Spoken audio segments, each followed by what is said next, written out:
Hi, my name is Wade with Ford AC and Heating. I've been asked how hard is it to find leaks on Fords.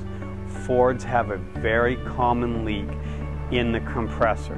This compressor leaks behind the clutch, which is called a shaft seal. These are hidden from most technicians.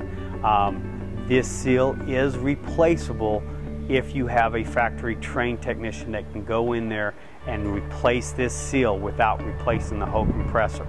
I have been factory trained. I've been working at a dealership for 6 years, so I do know how to replace this seal without replacing the whole compressor.